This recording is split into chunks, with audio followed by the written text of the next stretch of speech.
Hello और आज के इस एक्सप्लेनर में आप सभी का स्वागत है। आज हम साइबर सिक्योरिटी की दुनिया के उस फाउंडेशन के बारे में बात करने वाले हैं जिस पर लिटरली हमारी पूरी डिजिटल लाइफ टिकी हुई है। तो चलिए सीधे मुद्दे पर आते हैं और गहराई से समझते हैं कि आखिर ये CIA ट्रायड क्या बला है। लेकिन आगे बढ़ने से पहले चलिए एक सवाल पर सोचते हैं। दुनिया भर में हर दिन जो इतने सारे डेटा ब्रीचेस होते हैं, सिस्टम क्रैशेस होते हैं या अकाउंट्स हैक होते हैं, इन सब में आखिर कॉमन क्या है? सोचिए, जब किसी बैंक का सर्वर अचानक डाउन हो जाता है या किसी का सोशल मीडिया अकाउंट चोरी हो जाता है, तो उनके बीच क्या कनेक्शन हो सकता है? सच तो ये है कि हर साइबर अटैक किसी न किसी तरीके से एक ही बेसिक फ्रेमवर्क को तोड़ने की कोशिश कर रहा होता है, और बस उसी फ्रेमवर्क को आज हम यहाँ डीकोड करेंगे। तो आज के इस एक्सप्लेनर का रोड मैप कुछ इस तरह रहेगा। Number 1, the cyber security foundation. Number 2, confidentiality, keeping data secret. Number 3, integrity, maintaining data accuracy. Number 4, availability, keeping systems online.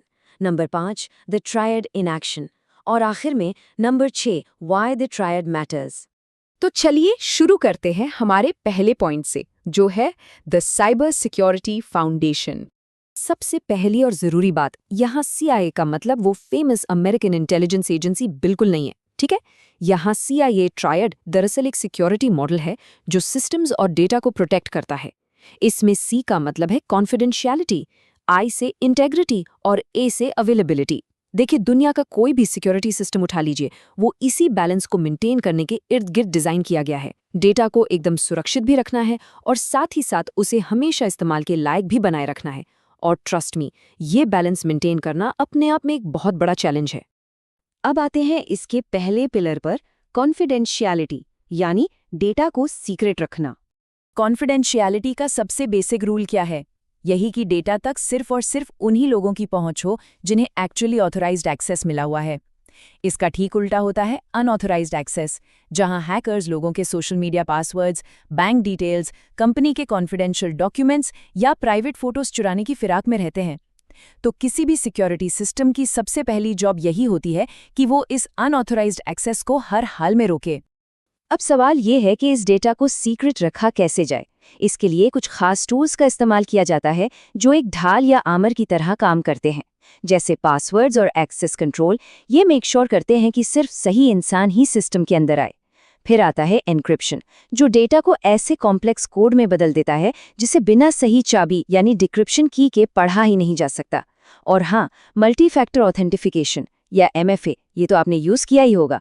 जैसे लॉगिन करते वक्त फोन पर आने वाला OTP, ये सिक्योरिटी की एक एक्स्ट्रा लेयर जोड़ देता है। चलिए अब बात करते हैं दूसरे पिलर की, इंटेग्रिटी, मेंटेनिंग डेटा एक्यूरेसी।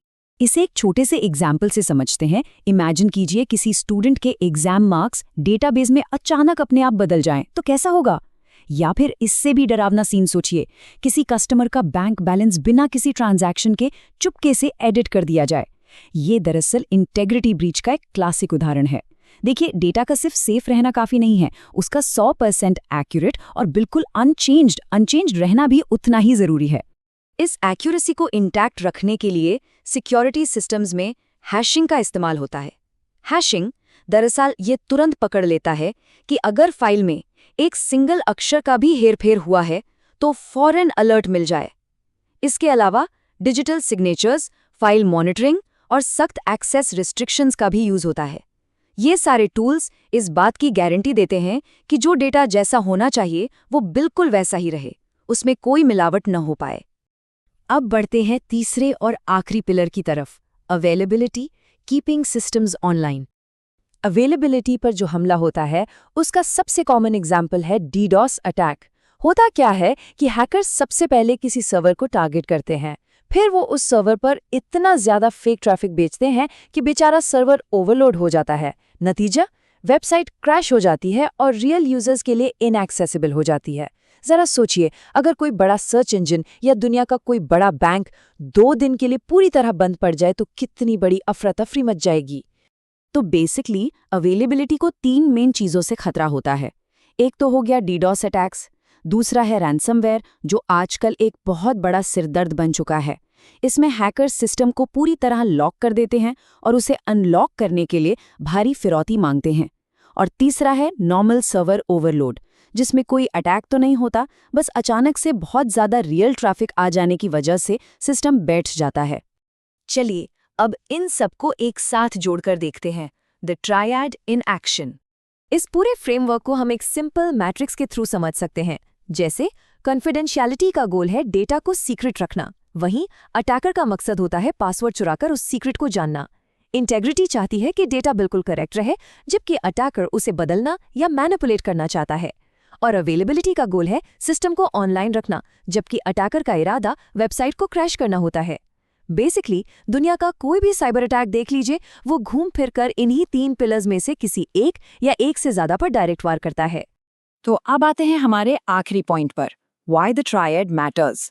ये आखिर इतना इम्पोर्टेंट क्यों है? अगर आप टेक या साइबर सिक्योरिटी की फील्ड में अपना करियर बनाना चाहते हैं, तो ये ट्रायड लिटरली आपके लिए ABCD की तरह है।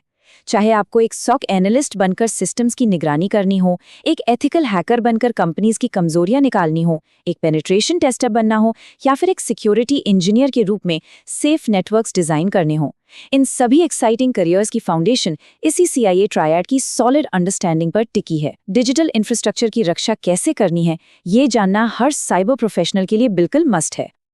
लेकिन जाते जाते एक बहुत ही इंटरेस्टिंग सवाल दिमाग में आता है।